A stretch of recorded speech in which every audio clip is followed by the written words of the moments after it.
Hello dear student, এখন শুরু হচ্ছে ক্লাস 12-এর এবিটিএ টেস্ট পেপারের যে পেজ নাম্বার 35 আছে।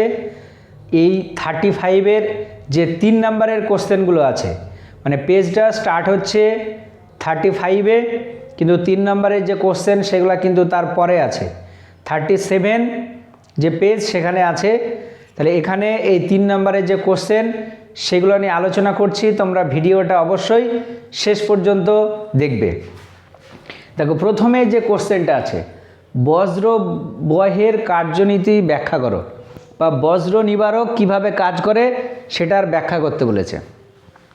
দেখো, আমরা জানি বজ্রপাত আটকানোর জন্য কি করা হয়, যদি কোনো এরকম আমাদের বড় বাড়ি বা অন্য কিছু থাকে, সেটাকে যদি আমাদেরকে বজ্রপাতের হাত থেকে রক্ষা করতে হয়, তাহলে কি করা হয়, এই বাড়ির সবথেকে উঁচু যে স্থান, তার থেকে উঁচু স্থান পর্যন্ত একটা পরিবাহী যে দণ্ড, সেই দণ্ডকে রাখা হয়, আর মাথায় এরকম কি করা হয়, ছোট ছোট সূচিমুখ বা সূক্ষ্ম সূক্ষ্ম তার লাগানো হয়। এবার দেখো, আমরা জানি মেঘে মেঘে ঘর্ষণের ফলে কি হয়, বিভিন্ন সময় চার্জ বা আধান সৃষ্টি হয়। তুমি ধরে নাও মেঘে মেঘে ঘর্ষণের ফলে কোনো এক মুহূর্তে মেঘের এখানে কি পজিটিভ আধান সৃষ্টি হয়েছে। তাহলে এই যে মেঘের পজিটিভ আধান ও ওর নিকটবর্তী কোনো বস্তুতে তড়িৎ আবেশকে সৃষ্টি করবে। সেই তড়িৎ আবেশের জন্য এইখানে যে আমরা পরিবাহী দণ্ডটা নিয়েছি, তার যে সূচিমুখ বা সূক্ষ্ম সূক্ষ্ম ছিদ্র আছে, সেখানে দেখো সব কি আধান আবিষ্ট হবে, বিপরীত আধান, অর্থাৎ মেঘের বিপরীত আধান, মানে এখানে কি হচ্ছে প্লাস, আর নিম্ন প্রান্তে কি হবে, তোমার পজিটিভ আধান আবিষ্ট হবে। এবার নিম্ন প্রান্তটা কি করা হয়, মাটির সঙ্গে যুক্ত করে দেওয়া হয়। এই নিম্ন প্রান্তে অংশটা মাটির সঙ্গে যেহেতু যুক্ত, ওই জন্য প্লাস আধানগুলো সব কী হবে, মাটিতে চলে যাবে। অর্থাৎ এখানে কোনো রকমের কি প্লাস আধান কিন্তু তোমার থাকবে না, এই প্লাস আধানগুলো সব মাটিতে চলে যাবে। এবার এখানে দেখো, এই যে এখানে তোমার সূচিমুখ যেটা, তার উপরের অংশে সব কী হবে, মাইনাস আধান থাকবে, এবং সূচিমুখের আশেপাশের যে ছোট বায়ুকণাগুলো থাকবে, সে বায়ুকণাগুলোও কী হবে, নেগেটিভ আধান কিন্তু তৈরি হবে। এবার এই যে নেগেটিভ আধান, সেগুলা এই মেঘের যে পজিটিভ আধান, সেগুলো দ্বারা কী হবে, আকর্ষিত হবে। তাহলে আকর্ষিত হয়ে এইখানে দেখো এই যে মাইনাস আধানগুলো, সেগুলো মেঘের দিকে চলে যাবে। কারণ দেখো, এখানে যে নেগেটিভ আধান, সে নেগেটিভ আধান একে অপরকে বিকর্ষণ করবে, সেই সঙ্গে সঙ্গে মেঘটা কী করছে, তাকে টানছে। ওই জন্যে এই মাইনাস আধানগুলো উপরের দিকে উঠে গিয়ে মেঘের যে পজিটিভ আধান বা ধনাত্মক আধান, তাকে কি করবে, প্রশমিত করে দেবে, যে বজ্রপাতের হাত থেকে রক্ষা করবে। এবার কোনো সময় যদি দেখা যাচ্ছে মেঘে অনেক বেশি পরিমাণে পজিটিভ আধান সৃষ্টি হয়, তাহলে তখন এই মেঘটা নিচের দিকে নেমে আসবে। এবার যখনই নেমে আসবে, দেখো এই যে তারটা, এই তারটা যেহেতু পরিবাহী, তাহলে ম্যাক্সিমাম এই যে আধান বা ওই যে ভোল্টেজ, সে ভোল্টেজটা বা কারেন্ট যেটা সৃষ্টি হবে, সেটা এই পরিবাহী তারের মধ্য দিয়ে কী হবে, মাটিতে চলে যাবে ম্যাক্সিমামটাই। ওই জন্যে ক্ষতির যে পরিমাণ, সেই পরিমাণটা কী হবে, কম হবে। এবার এটাকে কিভাবে লিখবে ভাষায়, সেই লেখাটা আমি যেটা বললাম, ব্যাপারটা বুঝতে পেরেছো। এই লেখাটা দেখো এখানে আমি করে দিয়েছি, তোমরা এইটা লিখবে। এখানে দেখো কিভাবে বজ্রপাত রক্ষা করা যায়, অর্থাৎ সূচিমুখ ইউজ করলে কিভাবে বজ্রপাতের হাত থেকে রক্ষা পাবো আমরা বা রক্ষা হবে, সেটা কিন্তু এখানে লেখা আছে। ঠিক আছে, আমি যেটা বললাম ওটাই এখানে দেখো ভাষাতে লেখা আছে। আর এটাকে বজ্র নিবারক যেটা, সেটাকে বজ্রবহ বলা হয় কেন, কারণ যদি কোনো কারণে মেঘের ভোল্টেজটা অনেক বেশি হয় বা মেঘে অনেক বেশি পরিমাণে পজিটিভ আধান সৃষ্টি হয়, তাহলে তখন ওই বজ্রবহের ফলে যে ম্যাক্সিমাম কারেন্ট বা ভোল্টেজ, সেটাকে এই যে তারটা আছে, তারটা যেহেতু পরিবাহী, সেই পরিবাহীর মধ্য দিয়ে চলে যাবে। বোঝা গেল? আচ্ছা, নেক্সট যে কোশ্চেন এখানে দেখো আছে, বলেছে এর দুটি বৈশিষ্ট্য উল্লেখ করো। বৈশিষ্ট্য হচ্ছে যে এটা বজ্রপাতকে কি করবে, আটকাবে। আর বজ্রপাত যদিও হয়, ম্যাক্সিমাম অংশটাই ওই পরিবাহী বা বজ্রবহের মধ্য দিয়ে চলে যাবে, বাড়িঘর বা যেখানে পড়বে সেই জায়গাটায় ক্ষতির যে সম্ভাবনা সেটা কমিয়ে দেবে। আচ্ছা, নেক্সট যে কোশ্চেনটা আছে দেখো কি বলেছে, বলেছে দুটি সমান আধান কিউ এর সংযোগকারী রেখার মধ্যবিন্দুতে একটি প্লাস কিউ আধান আছে। ঠিক আছে, কিউ এর কোন মানের জন্য সমগ্র ব্যবস্থাটি সাম্যাবস্থায় থাকবে উক্ত আধানের প্রকৃতি উল্লেখ করো। দুটি সমান আধান কিউ এর সংযোগকারী রেখার মধ্যবিন্দুতে প্লাস কিউ আধান আছে। কি বলেছে, কিউ এর মানের জন্যে, কিউ এর কোন মানের জন্যে সমগ্র ব্যবস্থাটা সাম্যাবস্থায় থাকবে এবং বলেছে উক্ত আধানের প্রকৃতি উল্লেখ করো। এখানে কোশ্চেনটা একটু আছে, কারণ দেখো কোশ্চেনে কিন্তু এই আধানের প্রকৃতিটা বলাই আছে। অ্যাকচুয়ালি কোশ্চেনটা হবে যে দুটি সমান আধান প্লাস কিউ, তার মধ্যবিন্দুতে কিউ আধানটা আছে, যে টোটাল সংস্থাটা কি সাম্যাবস্থায় আছে, তাহলে কিউ এর মান কত হলে টোটাল সংস্থাটা সাম্যাবস্থায় থাকবে, সেই সঙ্গে সঙ্গে এই আধানটার প্রকৃতি কী হবে, ক্যাপিটাল কিউটা হবে। দেখো তাহলে এটার ব্যাপারটা তুমি যদি ছবি আঁকো এরকম, এখানে একটা আধান আছে এটা প্লাস কিউ, এখানে একটা আধান আছে এটা প্লাস কিউ, এদের সংযোগকারী রেখার যে মধ্যবিন্দু, আচ্ছা আমরা ধরে নিচ্ছি এদের যে টোটাল ডিস্ট্যান্স সেটা কত 2r, তাহলে অর্ধেকটা দেখো এটা হবে r আর এটাও কত হবে r। এবার কোশ্চেনে বলেছে এই যে টোটাল সংস্থা, সেই সংস্থাটা কিভাবে আছে, সাম্যাবস্থায় আছে বা ইকুইলিব্রিয়াম পজিশনে আছে। তাহলে একটা জিনিস বুঝতে হবে যে কোনো সংস্থা বা কোনো একটা বস্তু সাম্যাবস্থায় থাকার শর্ত কী। সাম্যাবস্থায় থাকার অর্থ হচ্ছে যে তার উপরে যে লব্ধি বল, সেই লব্ধি বল কী হবে, শূন্য হবে। কোনো বস্তু বা কোনো সংস্থার উপরে ক্রিয়াশীল মোট বল বা লব্ধি বল যদি শূন্য হয় তাহলে তখন বলা হয় যে সেটা সাম্যাবস্থায় আছে। তাহলে যেহেতু টোটাল সংস্থাটা সাম্যাবস্থায় আছে, তাহলে যে কোনো একটা আধানের উপরে ক্রিয়াশীল মোট বল শূন্য হবে। তাহলে এখানে এই যে এই দিকের একটা বিন্দু আমরা ধরে নিচ্ছি এ বিন্দু, এটা বি বিন্দু, তাহলে এ বিন্দুতে যে আধানটা আছে বা এ বিন্দুর আধান কত প্লাস কিউ, তার উপরে ক্রিয়াশীল মোট বল কী করবো আমরা ক্যালকুলেট করব। তাহলে এ আধানটার উপরে কে কে বল প্রয়োগ করবে, একটা এ আর একটা এ। তাহলে এ আধানটার উপরে এ যে বলটা প্রয়োগ করছে সেটা দেখা হবে 1/4πε0 into Q into capital Q by দেখো কত r², কারণ এই দুটো আধানের মধ্যে ক্রিয়াশীল বল কত আর, এই দূরত্ব হচ্ছে কত আর, এই দুটো আধানের মধ্যবর্তী, প্লাস এর উপরে কি করবে একটা বল প্রয়োগ করবে 1/4πε0 ইন্টু এর আধান কিউ, ওরও কত কিউ, আর এদের মধ্যে দূরত্ব কত 2r, তার স্কোয়ার করে দিলে একবারে কত 4r²। তাহলে নিশ্চয়ই সাম্যাবস্থায় যেহেতু আছে তাহলে এটা সমান কী হবে, 0 হবে। এবার এখান থেকে আমরা এই ক্যাপিটাল কিউ এর ভ্যালুটা ক্যালকুলেট করব। তাহলে দেখো 1/4πε0 into Q into capital Q by r², এটা সমান মাইনাস 1/4πε0 এটা কিউ স্কোয়ার বাই কত 4r²। তাহলে 1/4πε0 1/4πε0 কেটে গেল, r² কেটে গেল, এখানে কিউ আছে আর এখানে কিউ স্কোয়ার আর এইদিকে একটা কিউ, তাহলে ক্যাপিটাল কিউ সমান কি আছে মাইনাস স্মল কিউ বাই কত 4। এটা হচ্ছে ক্যাপিটাল কিউ এর ভ্যালু। ঠিক আছে, এবার যদি ধরো এরকম বলতো যে এটা তুমি দুই দিকে দুটো ক্যাপিটাল কিউ আর মাঝখানে যে আধানটা আছে সেটা এখানে এটা প্লাসটা না বলে দিয়ে স্মল কিউ আধানটা বলে দিত, তাহলে তখন কিন্তু এই অ্যান্সারটা স্মল কিউ সমান ক্যাপিটাল কিউ বাই 4 আসতো। ঠিক আছে, তাহলে জাস্ট যে মেন কনসেপ্ট সেটা একটু ভালো করে মনে রাখবে যে কোনো সংস্থা বা কোনো একটা আধান সাম্যাবস্থায় থাকার অর্থ হচ্ছে যে কোনো একটা আধানের উপরে ক্রিয়াশীল যে মোট বল সেটা কী হবে, শূন্য হবে। তাহলে এখানে ক্যাপিটাল কিউ যেটা, বা যদি তুমি এইটাকে কিউ আর ওইটাকে যদি স্মল কিউ এ ধরে নিতে প্লাসটা বাদ দিয়ে, তাহলে তখন এই স্মল কিউ এর ভ্যালুটা দেখো আসতে ক্যাপিটাল কিউ, তার আগে একটা মাইনাস, তাহলে আধানটার যে প্রকৃতি সে প্রকৃতিটা এখান থেকে আমরা কিন্তু জানতে পারবো। তাহলে আধানটার প্রকৃতি হচ্ছে কি মাইনাস এবং আধানটার মান হবে Q/4। হলো? এবার নেক্সট যে কোশ্চেনটা আছে সেটা দেখো কি বলেছে 9 নম্বরেরটা। দেখো বলেছে আর ব্যাসার্ধ বিশিষ্ট একটি গোলীয় পরিবাহী ধারকত্বের রাশিমালা নির্ণয় করো। তাহলে আর ব্যাসার্ধ বিশিষ্ট একটা গোলীয় পরিবাহী, তাহলে এটা আমরা ধরে নিচ্ছি একটা গোলীয় পরিবাহী যার রেডিয়াস বা ব্যাসার্ধ আর।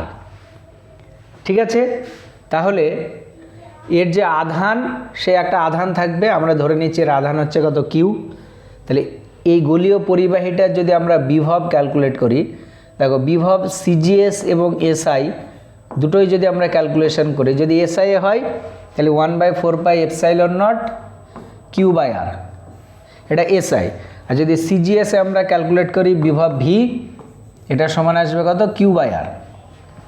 আমরা প্যারালালি দুটোই ক্যালকুলেশন করছি।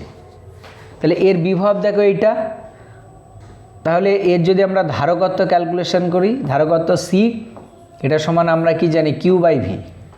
ধারকত্ব সি এটা সমান কি হয় Q/v। তাহলে এখান থেকে দেখো সি সমান Q/v এর ভ্যালু হচ্ছে 1/4πε0 ইন্টু কিউ বাই কত আর। তাহলে কিউ কিউ কেটে যাচ্ছে, তাহলে এখান থেকে দেখো সি সমান আসছে 4πε0 ইন্টু আর। তাহলে যদি আমরা এসআই পদ্ধতিতে ক্যালকুলেশন করি তাহলে ওই গোলীয় ধারকটার ধারকত্ব হবে বা গোলীয় পরিবাহীটার ধারকত্ব হবে 4πε0 ইন্টু আর। আর যদি সিজিএসে দেখি ভি সমান এইটা, তাহলে সি সমান দেখো কত Q/v। তাহলে সি সমান Q/v, ভি এর জায়গায় কত Q/r। তাহলে কিউ কিউ কেটে গেল, আলটিমেট দেখো সি সমান কত আর। তাহলে যদি সিজিএস পদ্ধতি হয় তাহলে ওই যে গোলীয় পরিবাহী তার ধারকত্ব হবে কত আর। আর যদি এসআই পদ্ধতিতে হয় তাহলে তখন তার ধারকত্ব হবে 4πε0 ইন্টু স্মল আর, যেখানে স্মল আরটা হচ্ছে কি রেডিয়াস। আচ্ছা, এইবার ওর সঙ্গে একটা কোশ্চেন বলেছে পৃথিবীর ব্যাসার্ধ 6400 কিলোমিটার হলে ধারকত্ব কত হবে নির্ণয় করো। তাহলে এখানে দেখো পৃথিবীর যে ব্যাসার্ধ সেটা বলে দিয়েছে। স্মল আর যদি ধরে নিই তাহলে সেটা দেখো 6400 কিলোমিটার আছে। এটাকে যদি আমরা সেন্টিমিটার, ফার্স্টে মিটারে করো, 6400 মিটারে করলে 1000 দিয়ে গুণ। তাহলে দেখো যদি ব্যাসার্ধটাকে মিটারে কনভার্ট করো তাহলে ধারকত্ব যেটা সেটা এসআই পদ্ধতিতে আমরা পাবো। এসআই পদ্ধতিতে ধারকত্বের একক হচ্ছে কি ফ্যারাড। তাহলে ধারকত্ব সি এটা সমান 4πε0 ইন্টু 6400 তার সঙ্গে 1000 গুণ। তাহলে সি সমান দেখো কত আসবে। এবং এটা যেহেতু এসআই পদ্ধতিতে, তাহলে এসআই পদ্ধতিতে ধারকত্বের যে একক সেটা বসবে, আর এসআই ধারকত্বের একক হচ্ছে কি ফ্যারাড। আর এটার ভ্যালু হয় 1/9 ইন্টু 10⁹ ইন্টু এটা 6400 তার সঙ্গে 1000 গুণ এত ফ্যারাড।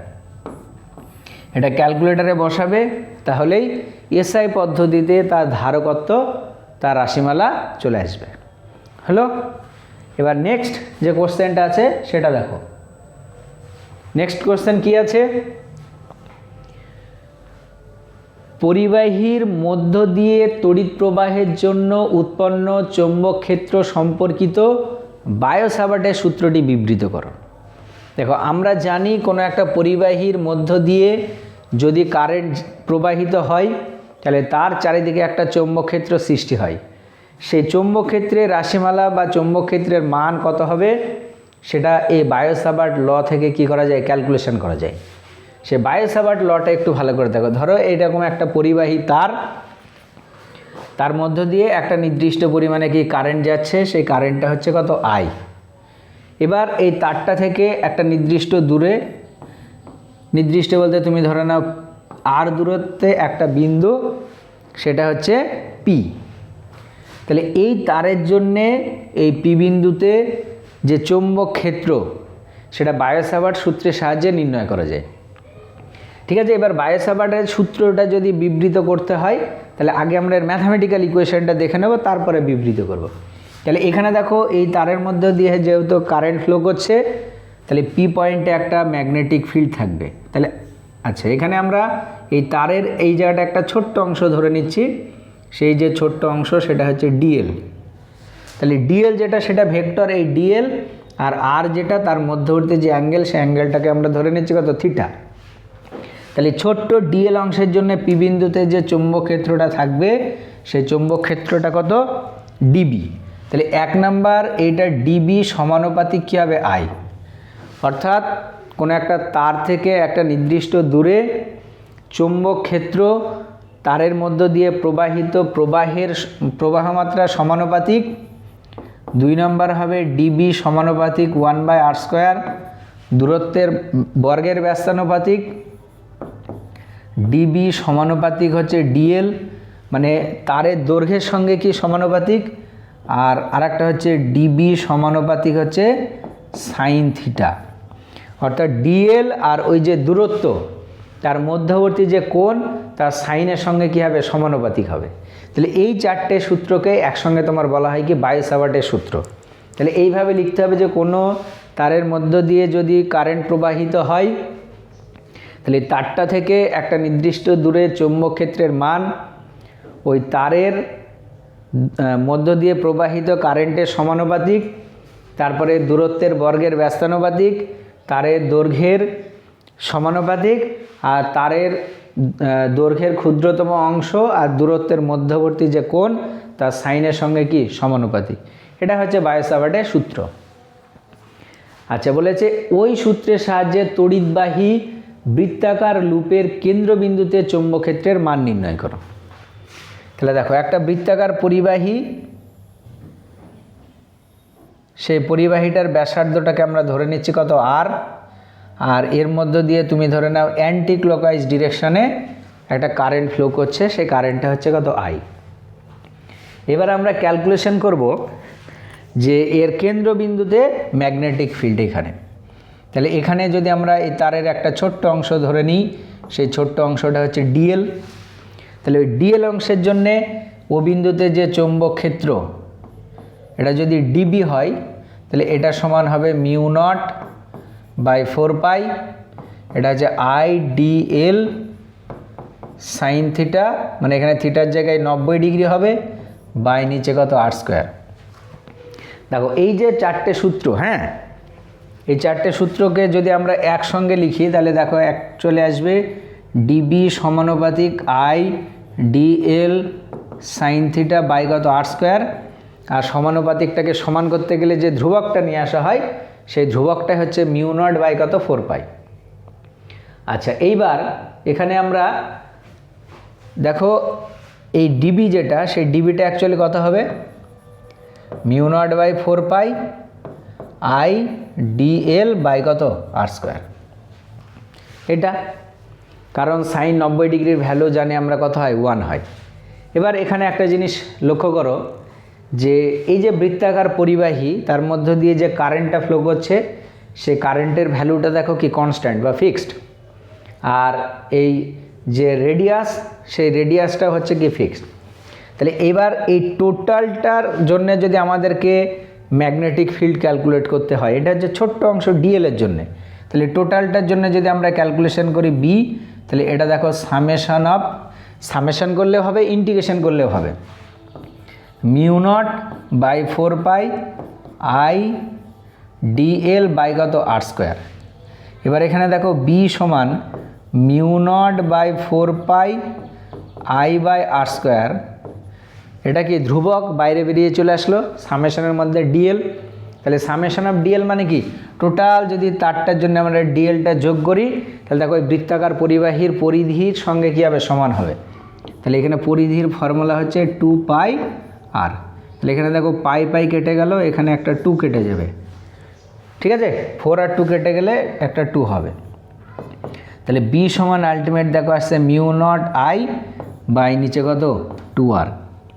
এটা হচ্ছে একটা বৃত্তাকার পরিবাহীর মধ্য দিয়ে যদি আই পরিমাণে কারেন্ট যায় আর তার ব্যাসার্ধ যদি আর হয়, তাহলে তার জন্যে চৌম্বক ক্ষেত্রের যে রাশিমালা সেই রাশিমালা। এবং চৌম্বক ক্ষেত্র হচ্ছে কি একটা ভেক্টর কোয়ান্টিটি, তাহলে তার কি থাকবে, একটা ডাইরেকশন বা অভিমুখ থাকবে। তাহলে এখানে দেখো ডিএল যেটা, সেই অভিমুখটা তোমার বায়ো-সাভার্ট লয়ের ভেক্টর রূপ থেকে জানা যায়। তাহলে এখানে সেই নিয়মটা হচ্ছে যেদিকে ডিএল আছে সেই দিক থেকে চারটে আঙুলকে আরের দিকে ঘোরালে বুড়ো আঙুল যেদিকে থাকবে। তাহলে দেখো ডিএল এই দিকে, ডিএল থেকে আরের দিকে ঘোরাও, তাহলে বুড়ো আঙুল যেটা এই যে তলটা আছে বা সারফেসটা আছে, সেই সারফেসের রেসপেক্টে কি আউটওয়ার্ড ডিরেকশানে বা উপরের দিকে। আর কোনো একটা চৌম্বক ক্ষেত্র তলের রেসপেক্টে যদি উপরের দিকে হয়, তাহলে তখন সেটাকে ডট দিয়ে প্রকাশ করা হয়। তাহলে এটা হচ্ছে ওই চৌম্বক ক্ষেত্রের রাশিমালা এবং তার অভিমুখ হলো। আচ্ছা, এরপরে দেখো যে কোশ্চেনটা আছে অথবা দিয়ে। অথবা দিয়ে যে কোশ্চেনটা দেওয়া আছে, কি বলেছে, একটি ভোল্টমিটারকে কিভাবে অ্যামমিটারে রূপান্তরিত করা যায়। একটি ভোল্টমিটারকে অ্যামমিটারে রূপান্তর করতে গেলে শ্রেণীতে রোধ লাগাতে হবে। তাহলে প্রথম যে কোশ্চেনটা আছে অথবা কি হবে, ভোল্টমিটারকে অ্যামমিটারকে রূপান্তর করতে গেলে ভোল্টমিটারের সঙ্গে সমান্তরালে একটা ক্ষুদ্র মানের রোধ লাগাতে হবে, যাকে বলা হয় শান্ট। আচ্ছা, ওর সঙ্গে আর একটা কোশ্চেন আছে, 150 ভোল্ট পর্যন্ত মাপতে সক্ষম এমন একটি ভোল্টমিটারকে কিভাবে অ্যামমিটারে রূপান্তর করবে যা 8 অ্যাম্পিয়ার পর্যন্ত তড়িৎ প্রবাহ মাপতে পারে। ভোল্টমিটারের রোধ বলে দিয়েছে। তাহলে দেখো ভোল্টমিটারের যে রোধ সেটাকে আমরা ধরে নিচ্ছি কত আর, সেটা কোশ্চেনে বলে দিয়েছে কত 300 ওহম।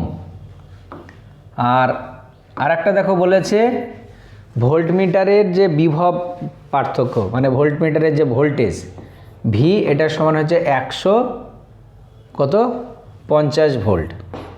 তাহলে ভোল্টমিটারের মধ্য দিয়ে যে কারেন্টটা যেতে পারে সেই কারেন্টটাকে আমরা মেজার করব। দেখো আই সমান আমরা কি জানি, ভি বাই আর। তাহলে ভি এর ভ্যালু এখানে কত আছে 150, আর আর এর যে ভ্যালু, সে আর এর ভ্যালু হচ্ছে কত 300। তাহলে আই সমান দেখো আসবে 0.5, মানে 1/2 হাফ। তাহলে এখানে দেখো যেটা আসবে 1/2 অ্যাম্পিয়ার। তাহলে ওই ভোল্টমিটারের যে প্রবাহ মাত্রা সেটা আমরা পেয়ে গেলাম। এবার তাকে কি করতে হবে, 8 অ্যাম্পিয়ার পর্যন্ত মাপার উপযুক্ত একটা অ্যামমিটারে কনভার্ট করতে হবে।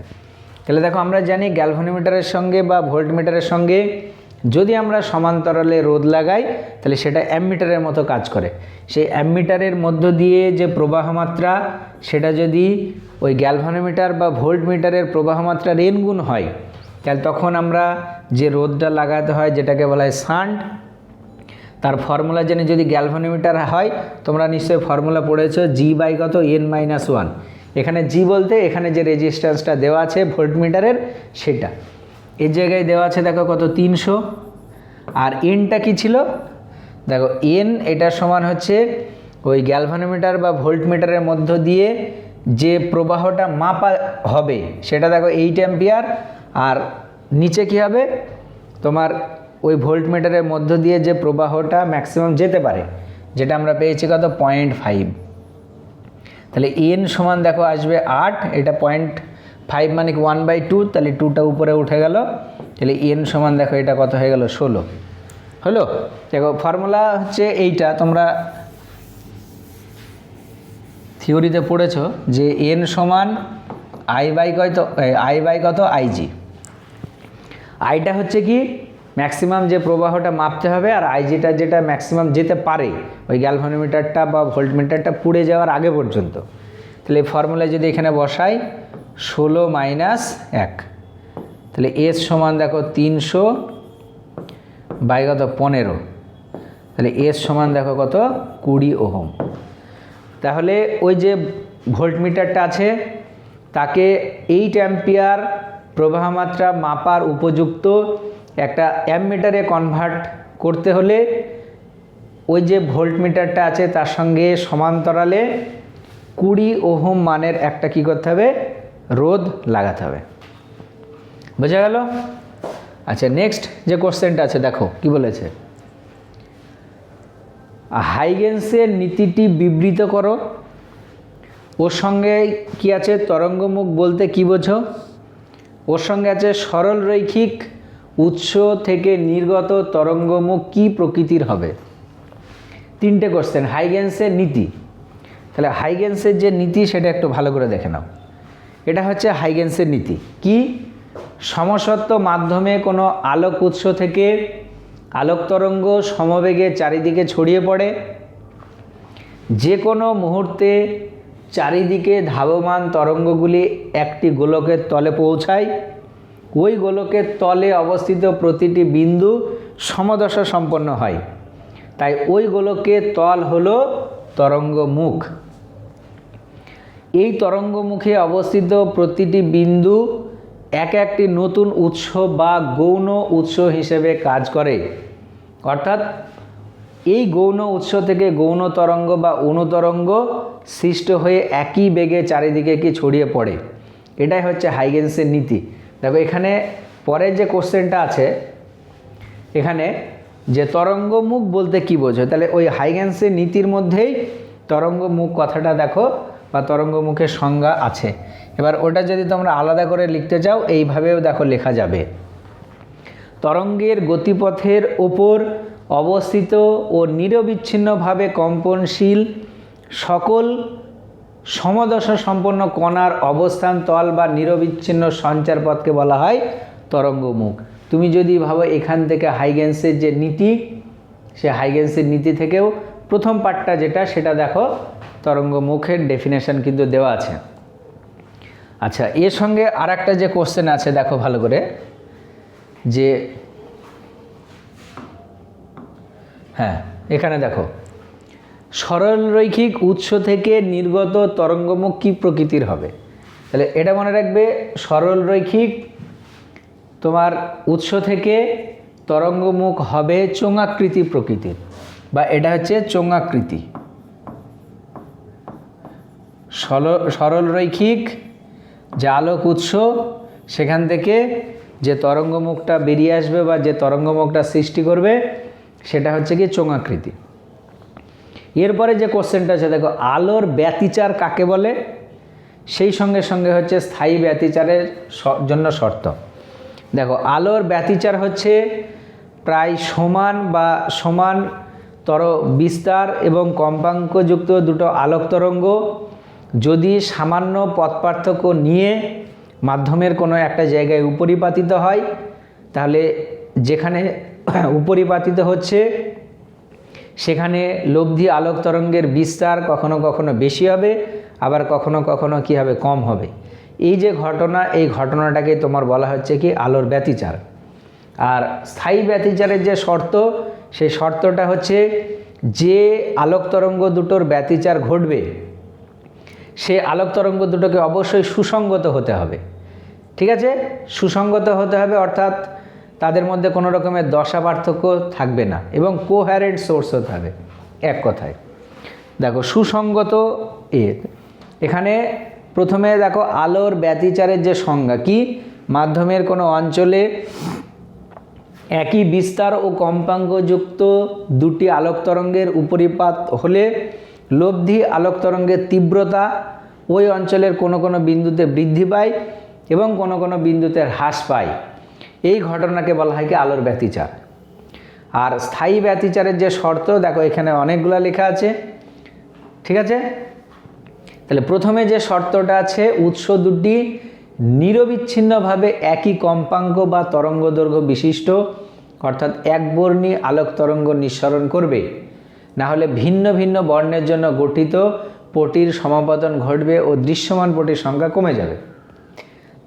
উৎসদ্বয়ের মধ্যে নির্দিষ্ট দশা সম্বন্ধীয় সম্পর্ক বজায় থাকবে, অর্থাৎ তাদের প্রকৃতি হবে কি সুসঙ্গত। সুসঙ্গত মানে দশা পার্থক্য থাকবে না, বা দশা পার্থক্য যদি থাকে তাহলে সেই দশা পার্থক্যটা কি ধ্রুবক হবে, মানে একটা যদি পরিবর্তন হয় দশার, তাহলে সঙ্গে সঙ্গে আর একটারও কী হতে হবে, পরিবর্তন হতে হবে। ঠিক আছে, এই সমস্ত যে শর্ত, সেই শর্তগুলোকে মেনটেন করলে তোমার স্থায়ী ব্যতিচার কিন্তু ঘটবে। হলো, এ হলো তোমার কত নম্বরের কোশ্চেন? 11 এবং তার অথবা। এবার আমরা 12 নম্বরের যে কোশ্চেন সেটাই চলে যাব। দেখো কি বলেছে। 12 নম্বরের কোশ্চেনে বলেছে প্রমাণ করো 1 মিউ 2 এটা সমান 1/2 মিউ 1। আচ্ছা, এটা সাধারণত প্রতিসরণের ক্ষেত্রে দেখা যায়। ধরো এখানে একটা দুটো মাধ্যম আছে, এটা 1 নম্বর মাধ্যম, এটা 2 নম্বর মাধ্যম। এবার আমরা ধরে নিচ্ছি 1 নম্বর যে মাধ্যম সেটা লঘু আর 2 নম্বর যে মাধ্যম সেটা ঘন। তাহলে একটা আলোকরশ্মি ধরো এবি পড়লো, তাহলে এই যে কোণ, এই কোণটা কী হবে? আপাতন কোণ আই। যদি আলোকরশ্মিটা লঘু থেকে ঘনতে যায় তাহলে এই দিকে যাওয়ার কথা, সে অবিলম্বের দিকে কিছুটা কি সরে আসবে, এবি, আর এটা হচ্ছে বিসি, এবং এখানে যে কোণটা উৎপন্ন করলো সেই কোণটা হচ্ছে কত? আর। তাহলে এখানে যদি আমরা স্নেলের সূত্রে অ্যাপ্লাই করি তাহলে কি হবে? সাইন আই বাই সাইন আর এটা সমান 1 মিউ 2। কারণ আলো 1 নম্বর মাধ্যম থেকে কি 2 নম্বর মাধ্যমে যাচ্ছে, তাহলে 1 মিউ 2 হচ্ছে 1 নম্বর মাধ্যমের সাপেক্ষে 2 নম্বর মাধ্যমের তোমার প্রতিসরাঙ্ক। এবার দেখো যদি এই কেসটা উল্টো হয়, এবার দেখো ভালো করে, এই কেসটা এরকম না হয়ে এবার যদি উল্টো হয়, উপরের মাধ্যমটা কি 1 নম্বর, এটা 2 নম্বর। এবার আলোক রশ্মিটা নিচের মাধ্যম থেকে এইভাবে ধরো পড়লো, ঠিক আছে? এখানে নিচের মাধ্যম থেকে কি পড়ছে,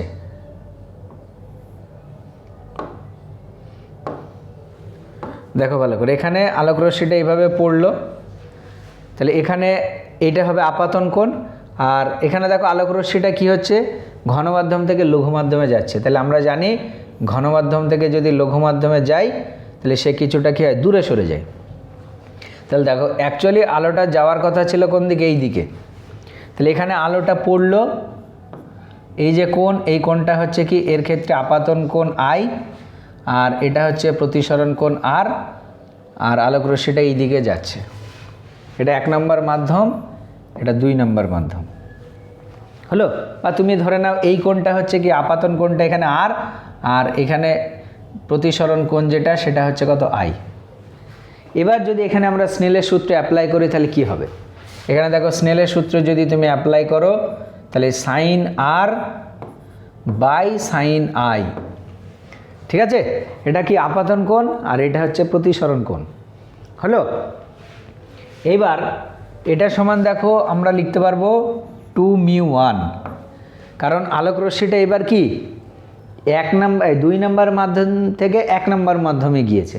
তাহলে 2 মিউ 1টা হচ্ছে 2 নম্বরের সাপেক্ষে 1 নম্বরের প্রতিসরাঙ্ক। তাহলে এটা একটা সমীকরণ, এটা 2 নম্বর, এটা একটা সমীকরণ 1 নম্বর। এবার 1 আর 2 যদি আমরা গুণ করি তাহলে কি পাবো? 1 নম্বরে আছে সাইন আই বাই কত? সাইন আর, আর ইনটু দে এখানে দেখো কি আছে? সাইন আর বাই কত? Sine i. একটা জিনিস মনে রাখবে, একে এই সোজা পাঠালাম, এই দিক দিয়ে গেল, এই দিক দিয়ে যদি পাঠাই তাহলে এই দিক দিয়ে যাবে হলো, রিভার্স পথ। এটা সমান দেখো কত আসছে? 1 মিউ 2 ইন্টু 2 মিউ 1। এবার এটা দেখো কেটে যাচ্ছে, তাহলে বাম দিকে 1, তাহলে 1 সমান 1 মিউ 2 ইন্টু 2 মিউ 1 হবে। এবার দেখো 1 মিউ 2 যেটা সেটা সমান, তাহলে এখানে দেখো 1/2 মিউ 1, এটা সমান কত? 1 মিউ 2। এটা প্রমাণ হলো। তাহলে 1 মিউ 2 এটা সমান 1/2 মিউ 1, অর্থাৎ একটার একটার কী হবে? বিপরীত হবে।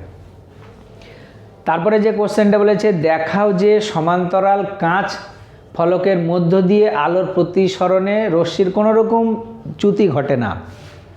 অর্থাৎ সমান্তরাল কাঁচ ফলকের মধ্য দিয়ে যদি আলোক রশ্মির প্রতিসরণ হয় তাহলে তার কোনো রকমের বিচ্যুতি বা ডেভিয়েশন ঘটবে না।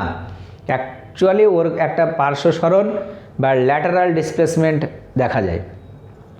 এবার এটা আমরা প্রমাণটা দেখব, খুবই সহজ। ভালো করে দেখো যে কিভাবে এরকম কোশ্চেন আসলে বা এই কোশ্চেনটা আসলে প্রমাণ করে, একবারে সহজ নিয়মে ভালো করে একটু দেখে নাও। তাহলে প্রথমে আমরা কি করব? একটা সমান্তরাল কাঁচ ফলক নেব। সেই সমান্তরাল কাঁচ ফলকের মধ্যে আমরা আলোর কি করব, প্রতিসরণ ঘটাবো। আচ্ছা দেখো, একটা সমান্তরাল কাঁচ ফলক আমরা নিচ্ছি।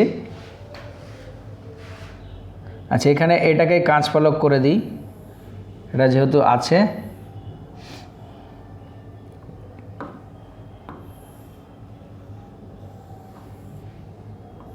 এটা একটা সমান্তরাল কাঁচ ফলক, ঠিক আছে।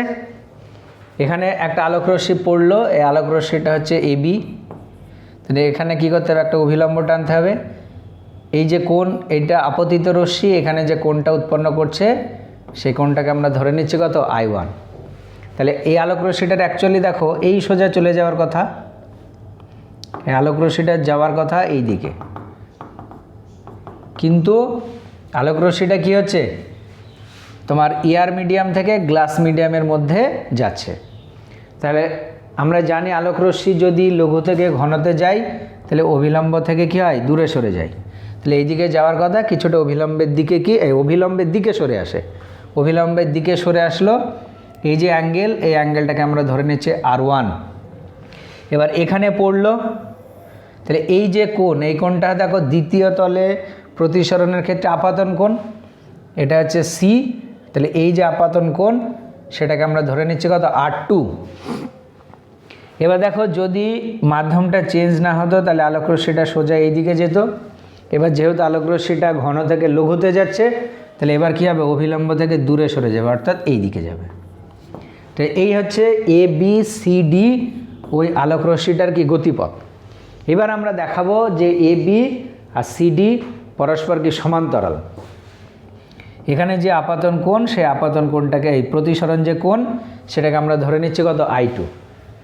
আচ্ছা প্রথম যে তলটা আছে সেই তলে যদি আমরা স্নেলের সূত্র অ্যাপ্লাই করি তাহলে কি আসবে, sin I1 by sin R1।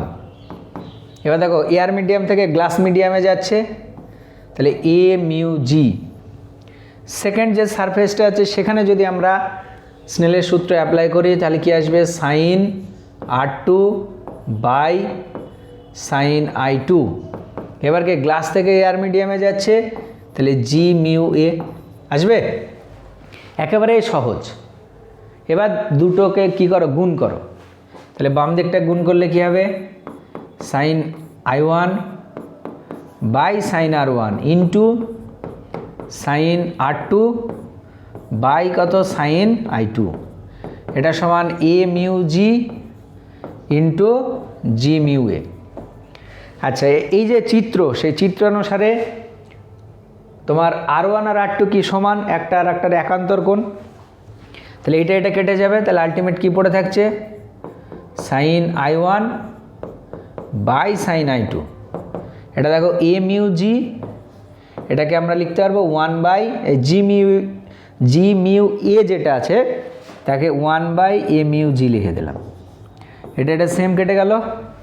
তাহলে এখান থেকে ডান দিকে 1 যেহেতু, তাহলে এখান থেকে sin I1 এটা সমান কত, sin I2। তাহলে এখান থেকে আমরা বলতে পারবো I1 ইকুয়াল টু I2। তাহলে এই যে I1 আর এই যে I2 সেই দুটো কি পরস্পর সমান, আর যেহেতু I1 আর I2 সমান তাহলে এখান থেকে আমরা বলতে পারবো AB এটা প্যারালাল হচ্ছে CD। তাহলে AB রশ্মিটা আর CD রশ্মিটা কি প্যারালাল বা সমান্তরাল, তার মানে ওদের অভিমুখের কোনো রকমের পরিবর্তন হয়নি। আমরা জানি বিচ্যুতি মানে কোনো একটা আলোকরশ্মির যে অভিমুখে যাওয়ার কথা সেই অভিমুখ থেকে কতটা ঘুরে গেছে, কতটা কোণে ঘুরে গেছে সে কোণটা। এখানে যেহেতু সমান্তরাল তার মানে তাদের অভিমুখ এক, তার মানে তারা কোনো কোণে ঘোরেনি, তার মানে তাদের কোনো রকমের ডেভিয়েশনও হয়নি। বোঝা গেল? এবার নেক্সট যে কোশ্চেনটা আছে সেটাতে চলে যাব আমরা। দেখো কি বলেছে এরপরে,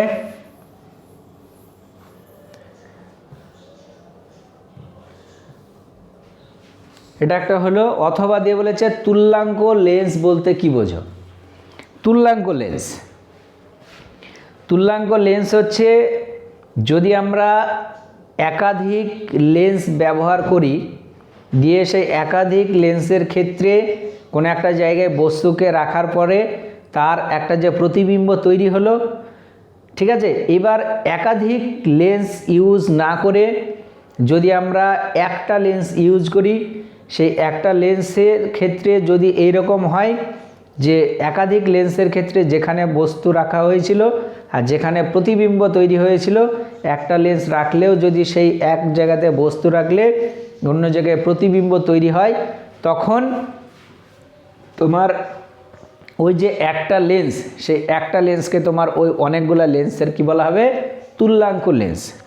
যেমন তুল্য ফোকাস দৈর্ঘ্য মানে কি, অনেকগুলা লেন্সের ফোকাস দৈর্ঘ্যের পরিবর্তে যদি আমরা একটা লেন্স ইউজ করি তার যে ফোকাস দৈর্ঘ্য সেটা হচ্ছে তুল্য ফোকাস দৈর্ঘ্য। এখানেও ঠিক একই, একাধিক লেন্সের পরিবর্তে যদি আমরা একটা লেন্স ইউজ করি তাহলে তখন সেটাকে বলা হয় তুল্যাঙ্ক লেন্স। এরপরে একটা কোশ্চেন দিয়েছে, দেখো, একটি উত্তল লেন্সকে জলে নিমজ্জিত করলে তার ফোকাস দৈর্ঘ্যের কি পরিবর্তন ঘটবে। এখানে দেখো যেটা কাঁচ লেন্সের প্রতিসরাঙ্ক বলে দিয়েছে, জলের প্রতিসরাঙ্ক বলে দিয়েছে।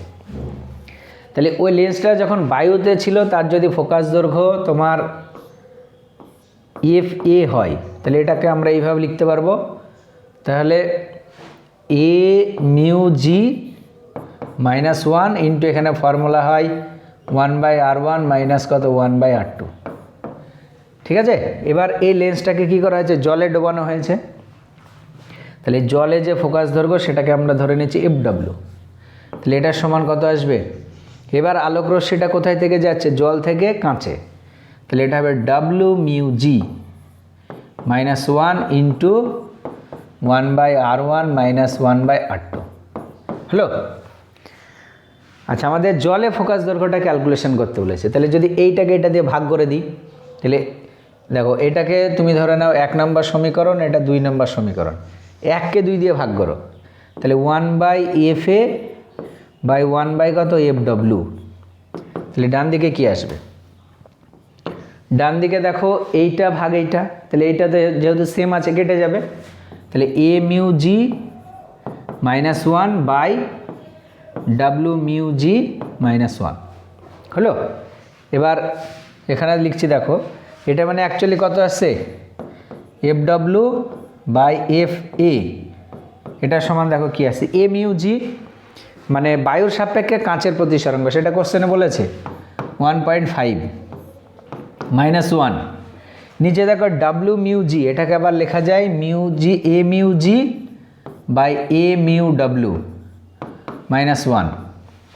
তাহলে FW বাই কত FA, এখানে 1.5 মাইনাস 1 মানে হচ্ছে 0.5, আর এখানে দেখো A মিউ জি এটা মানে 1.5 বলা আছে, আর এটার ভ্যালু দেখো কোশ্চেনে বলেছে কত? 1.33, এটা 1.33 মাইনাস 1।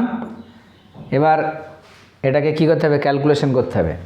তাহলে FW এটা সমান হচ্ছে FA ইন্টু 0.5 বাই এইটা, এটা ক্যালকুলেটারে বসাবে 1.5 বাই 1.33 মাইনাস 1। তাহলে এখানে যদি তুমি ক্যালকুলেশন করো তাহলে যেটা আসবে যে FW এটা গ্রেটার দ্যান FA। ক্যালকুলেশন করে দেখবে, এটা ক্যালকুলেটারে বসাবে। অর্থাৎ যদি তোমার কোনো একটা লেন্সকে জলে ডোবানো হয় তাহলে তার যে ফোকাস দৈর্ঘ্য সেটা কী হবে? ইনক্রিজ করবে বা বৃদ্ধি পাবে। ভালো করে মনে রাখবে, এটা শর্ট কোশ্চেনেও আসে যে কোনো একটা লেন্সকে জলে ডোবালে তার ফোকাস দৈর্ঘ্যের কী পরিবর্তন হবে। তাহলে জলে ডোবালে কোনো একটা লেন্সকে তার ফোকাস দৈর্ঘ্য কী হবে? ইনক্রিজ করবে বা বৃদ্ধি পাবে। হলো। নেক্সট যে কোশ্চেনটা আছে দেখো, এবার আইনস্টাইনের আলোকতড়িৎ সমীকরণ লেখো।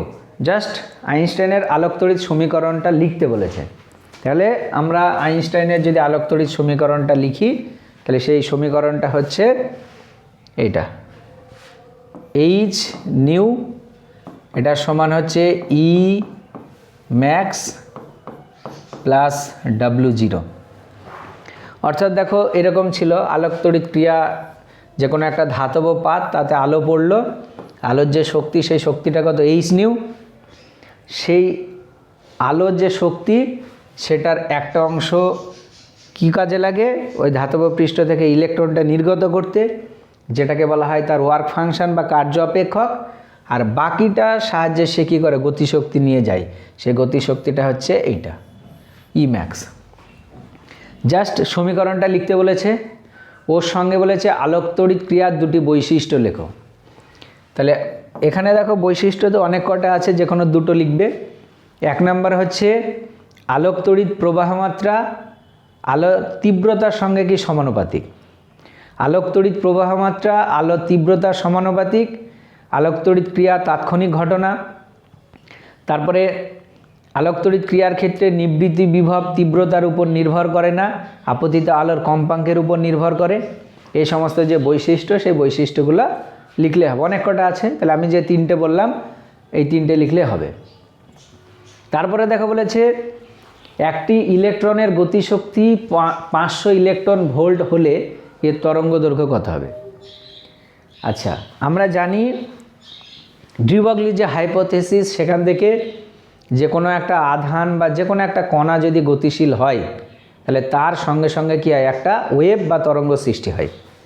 যে তরঙ্গের তরঙ্গ দৈর্ঘ্য ল্যামডা, এটা সমান হয় এইচ বাই কত পি। যে কোনো কণা যদি গতিশীল হয়, তার সঙ্গে সঙ্গে যে তরঙ্গটা সৃষ্টি হয়, তার তরঙ্গ দৈর্ঘ্য ল্যামডা সমান কত এইচ বাই পি। যেখানে এইচটা হচ্ছে কি প্ল্যাঙ্কের কনস্ট্যান্ট, আর পিটা হচ্ছে মোমেন্টাম বা ভরবেগ। তাহলে এটাকে দেখো আমরা এইভাবে লিখতে পারবো, এইচ বাই পি মানে আবার হয় √2mE, তাই তো। এটা হচ্ছে কি তোমার গতিশক্তি। এবার এই যে কোশ্চেন, সেই কোশ্চেনে ইলেকট্রনের গতিশক্তি ইটা বলে দিয়েছে। ইলেকট্রনের গতিশক্তি ই সমান হচ্ছে 500 ইলেকট্রন ভোল্ট। তাহলে এটাকে জুলে কনভার্ট করবো আমরা। তাহলে 1.6 ইন্টু 10⁻⁻19, এটা দিয়ে কি করলাম, ইলেকট্রনের আধান দিয়ে গুণ করে দিলাম, এটা জুল। আমাদেরকে কি ক্যালকুলেশন করতে বলেছে, তরঙ্গ দৈর্ঘ্য। তাহলে এই ফর্মুলায় বসিয়ে দেব, 6.626 ইন্টু 10⁻⁻34, এটা হচ্ছে প্ল্যাঙ্ক কনস্ট্যান্টের ভ্যালু, √2 ইন্টু এম, এম মানে ইলেকট্রনের মাস, 2 ইন্টু 9.11 ইন্টু 10⁻⁻31, আর ই এর ভ্যালু তো এখানে দেওয়া আছে কত, 500 ইন্টু 1.6 ইন্টু 10⁻⁻19। এই সব ভ্যালুগুলো যদি ফর্মুলায় বসানো যায়, তাহলে মিটার এককে ওই ইলেকট্রনটার যে তরঙ্গ দৈর্ঘ্য সেটা কিন্তু পাওয়া যাবে। আর অ্যাংস্ট্রমে করতে গেলে 10⁻⁻10 দিয়ে কী করতে হয়, করতে হয়, ভাগ করতে হয়। আচ্ছা, এবার ওর সঙ্গে যে কোশ্চেনটা আছে, ফোটো ইলেকট্রন বলতে কি বোঝো। ফোটো ইলেকট্রন কোনো ধাতব পৃষ্ঠে ফোটন পড়লে বা আলো পড়লে যে ইলেকট্রন নির্গত হয়, সেটাকে বলা হয় কি, ফোটো ইলেকট্রন। আমরা জানি আলোক তড়িৎ ক্রিয়া ব্যাখ্যা দেওয়ার সময় বিজ্ঞানী আইনস্টাইন আলোকে একটা কণা হিসেবে ধরে নিয়েছিল। অন্য একজন সায়েন্টিস্ট সেই কণাটার নাম দিয়েছিল কি, ফোটন কণা। ঠিক আছে, তাহলে ধাতব পৃষ্ঠে আলো বা ফোটন পড়লে ওই ধাতব পৃষ্ঠ থেকে যে ইলেকট্রনটা নির্গত হয় সেটাকে বলা হয় কি, ফোটো ইলেকট্রন। বোঝা গেল। এরপরে নেক্সট যে কোশ্চেনটা আছে, দেখো কি বলেছে, এক্স রশ্মি ও গামা রশ্মির মধ্যে তরঙ্গ দৈর্ঘ্যের সাপেক্ষে পার্থক্য নিরূপণ করো, তরঙ্গ দৈর্ঘ্যের রেসপেক্টে।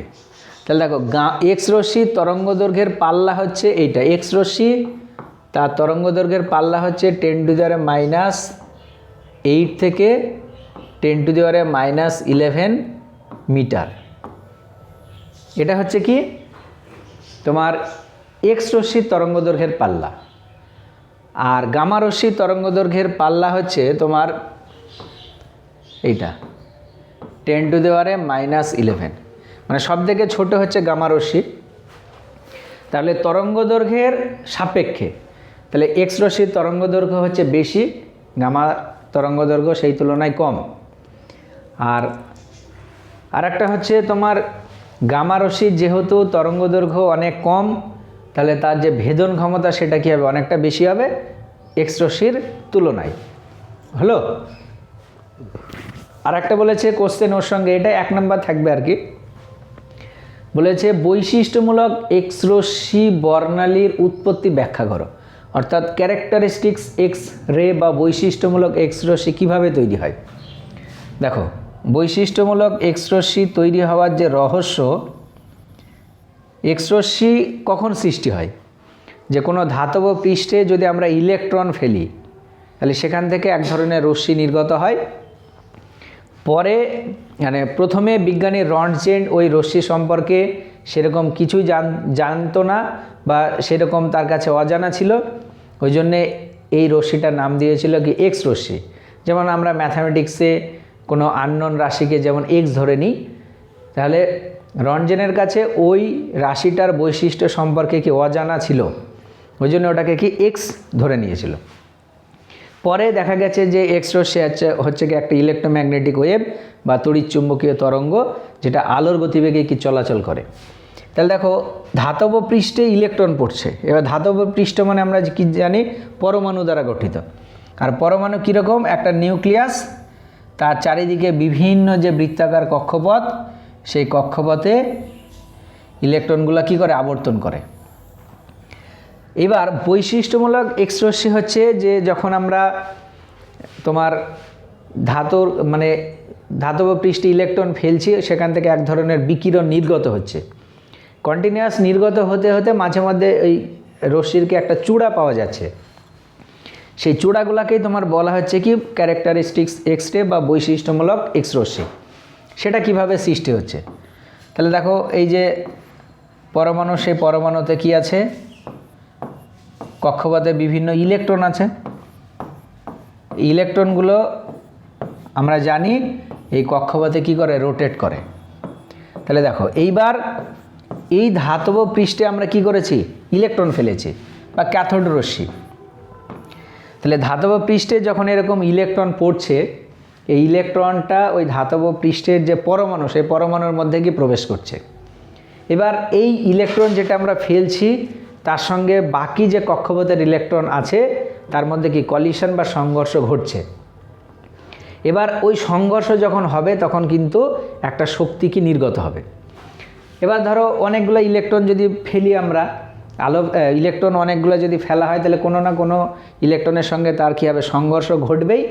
তার মানে সেখানে এনার্জি কিন্তু কী হবে, রিলিজ হবে। মানে এইরকম টাইপের থাকে, মাঝে মধ্যে এরকম কী হয়, চূড়ার মতো পাওয়া যায়, যেগুলোকে বলা হয় বৈশিষ্ট্যমূলক এক্স রশ্মি।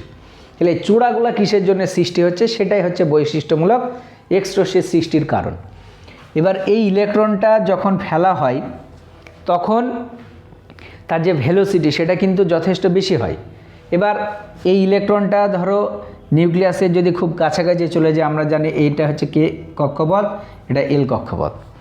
এবার ভিতরে প্রবেশ করে দেখা যাচ্ছে সংঘর্ষ ঘটার সময় এই কে কক্ষ বা এল কক্ষ থেকে একটা ইলেকট্রন কী হয়ে গেল, ওই জায়গা থেকে ডিসপ্লেস হয়ে গেল বা সরে গেল।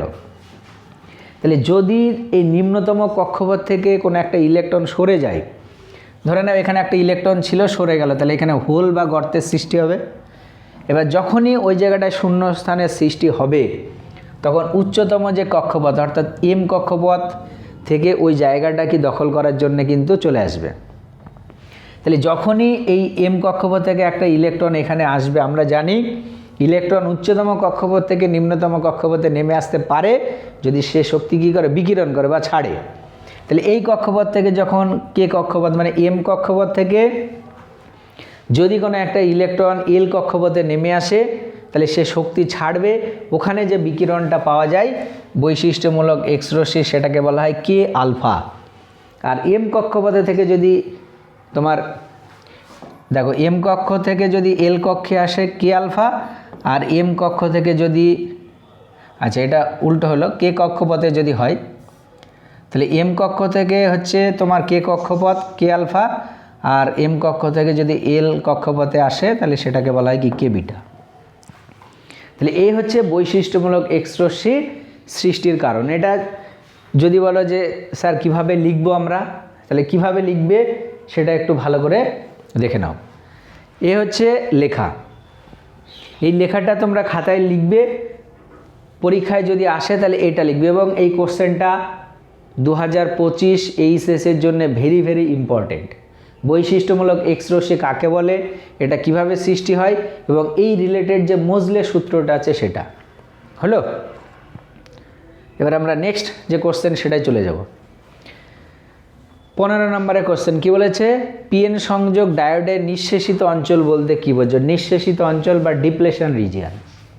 দেখো পিএন সংযোগ ডায়োড কীরকম হয়, একটা অর্ধপরিবাহীর কেলাস, তার একদিকে যদি আমরা এই বাম সাইডে ত্রিযোজী আর ডান সাইডে যদি একটা পঞ্চযোজী মৌল ডোপিং করি, এটা পি আর এটা এন, তাহলে এখানে ত্রিযোজী মৌল মেশানো হয়েছে মানে ম্যাক্সিমাম হচ্ছে পজিটিভ চার্জ, অল্প পরিমাণে নেগেটিভ চার্জ থাকবে, আর এই দিকে হচ্ছে ম্যাক্সিমাম নেগেটিভ, অল্প কিছু কি থাকবে পজিটিভ চার্জ থাকবে। এবার যখনই এই ডায়োডটা তৈরি হবে, দেখো পজিটিভ আর নেগেটিভ যে চার্জ সেগুলো কি পাশাপাশি আছে, তাহলে তারা একে অপরকে কি করবে, প্রশমিত করবে, যে মাঝখানে একটা আধানহীন অঞ্চল তোমার তৈরি করবে, যেটাকেই বলা হচ্ছে কি নিঃশেষিত অঞ্চল। তাহলে পিএন সংযোগ ডায়োড তৈরি হওয়ার সময় পি প্রান্তের পজিটিভ আধান আর এন প্রান্তের নেগেটিভ আধান যুক্ত হয়ে যে আধানহীন অঞ্চল গঠন করবে তাকেই বলা হবে কি ডিপ্লেশন রিজিয়ান বা নিঃশেষিত অঞ্চল হলো। এই অঞ্চলে কি ধরনের বাহক থাকে, এই ধরনের কোনো এই অঞ্চলে অ্যাকচুয়ালি তোমার পজিটিভ নেগেটিভ দুটোই থাকে, ঠিক আছে, কিন্তু সেটা কি স্থির অবস্থায় থাকে। তাহলে এই অঞ্চলে পজিটিভ এবং নেগেটিভ দুই ধরনের আধান বাহক থাকে, কিন্তু তারা একে অপরকে প্রশমিত করে দেয় হলো। তারপরে বলেছে সম্মুখ বায়াস প্রয়োগ করলে নিঃশেষিত অঞ্চলের কীরূপ পরিবর্তন ঘটবে। তাহলে সম্মুখ বায়াস বা ফরওয়ার্ড বায়াস যদি আমরা অ্যাপ্লাই করি, বায়াসিং মানে কি, বায়াসিং মানে হচ্ছে তোমার ব্যাটারির সঙ্গে ডায়োডকে যুক্ত করা। বায়াসিং করা মানে বাইরের ব্যাটারির সঙ্গে কি যুক্ত করা কাকে, ডায়োডকে। এই বায়াসিং তোমার দুই রকমের হয়, একটা হচ্ছে সম্মুখ বায়াস আর একটা হচ্ছে বিপরীত বায়াস। সম্মুখ বায়াস মানে হচ্ছে পি প্রান্তটা পজিটিভের সঙ্গে আর এন প্রান্তটা নেগেটিভ। তাহলে এদিকে দেখো পজিটিভ, এদিকে নেগেটিভ, তাহলে পজিটিভটা পজিটিভগুলোকে বিকর্ষণ করবে, নেগেটিভটা নেগেটিভকে বিকর্ষণ করবে। দুইজন দুই দিক থেকে যদি ডিপ্লেশন রিজিয়ানের উপরে একটা চাপ দেয়, তাহলে ডিপ্লেশন রিজিয়ানের যে বেদ, সে বেদটা কী হবে, কমবে। তাহলে কি তোমার সম্মুখ বায়াস প্রয়োগ করলে নিঃশেষিত অঞ্চলের বেদ সেটা কী হবে, কমবে, আর বিপরীত বায়াস প্রয়োগ করলে কী হবে, বাড়বে। আচ্ছা, এরপরে অথবাতে যে কোশ্চেনটা আছে, জেনার বিভব কি। জেনার বিভব হচ্ছে যে জেনার ডায়োড যে বিপরীত বায়াস ভোল্টেজে কাজ করে বা যে বিপরীত বায়াস ভোল্টেজ পর্যন্ত তোমার ও কী হবে, ব্রেকডাউন হবে আর কি, সেই বিপরীত বায়াস ভোল্টেজটাকেই তোমার বলা হচ্ছে কি জেনার বিভব। আচ্ছা, তারপরে যে কোশ্চেনটা আছে দেখো, জেনার ডায়োড ব্যবহার করে কিভাবে ভোল্টেজ নিয়ন্ত্রণ করা যেতে পারে। জেনার ডায়োড ব্যবহার করে ভোল্টেজ নিয়ন্ত্রণ বা মানে জেনার ডায়োডকে কিভাবে ভোল্টেজ রেগুলেটর হিসেবে ইউজ করা হয়, এটা হচ্ছে তার বর্তনী চিত্র। দেখো এখানে একটা অস্থির ইনপুট ভোল্টেজ আছে, মানে এই যে ইনপুট ভোল্টেজ সেটাকে ফ্ল্যাকচুয়েট করবে, মানে চেঞ্জ হবে। তাহলে ইনপুট ভোল্টেজটা যদি চেঞ্জ হয়, তাহলে এই জেনার ডায়োডটা আউটপুটে একটা স্থির মানের কি ভোল্টেজ দেবে। যদি ধরো কোনো কারণে ইনপুট ভোল্টেজটা বেশি হয়ে যায়, এখানে দেখো একটা রেজিস্ট্যান্স আছে, সেই রেজিস্ট্যান্সের মধ্য দিয়ে প্রবাহ আর জেনার ডায়োডের মধ্য দিয়ে প্রবাহটা কী হবে, বৃদ্ধি পাবে, কিন্তু দিয়ে আউটপুটে যে ভোল্টেজ, সেই আউটপুটের ভোল্টেজটা কিন্তু ফিক্সড হবে।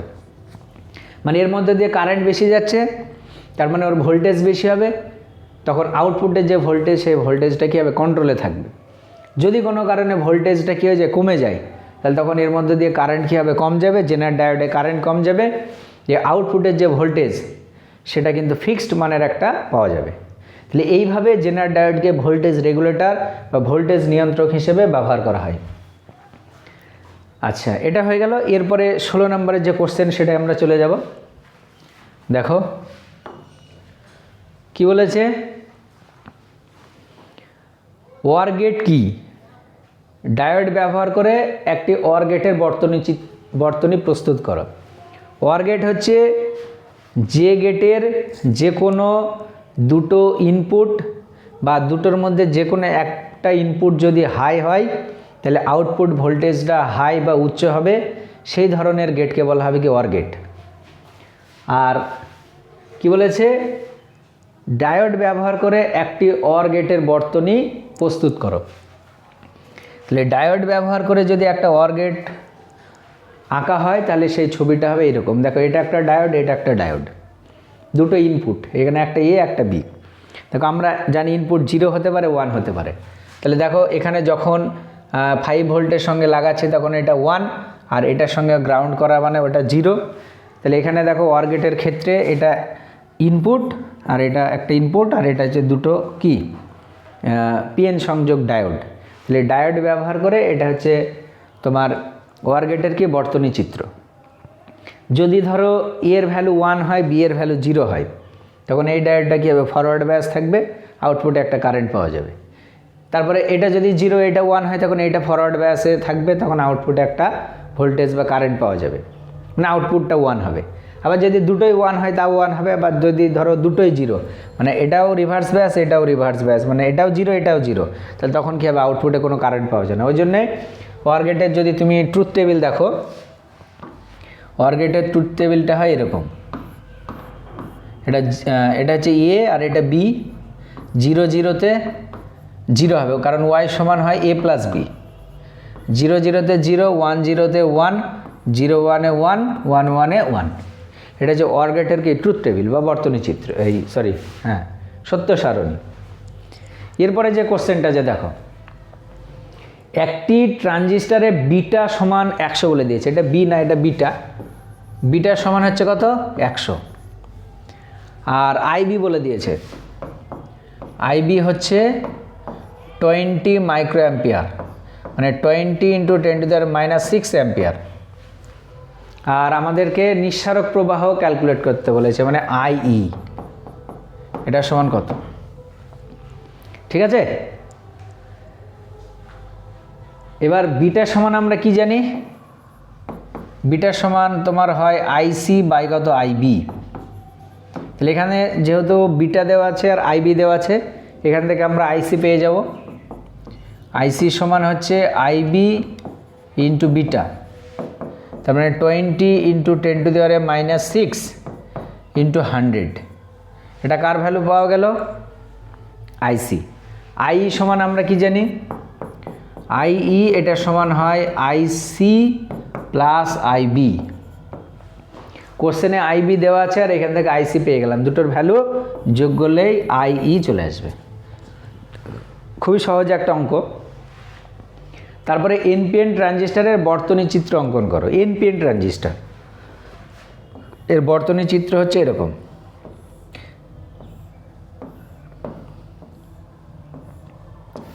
দেখো একটা থাকে এমিটার, একটা বেস আর একটা কালেক্টর, হলো।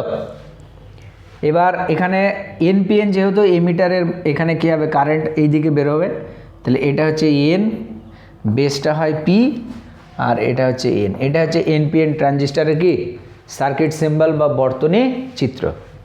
বোঝা গেল? এই হচ্ছে তোমার 3 নম্বরের সমস্ত কোশ্চেনের অ্যান্সার। নেক্সট যে ভিডিও, সেখানে আমি 5 নম্বরের যে কোশ্চেন সেগুলোর অ্যান্সার করিয়ে দেব।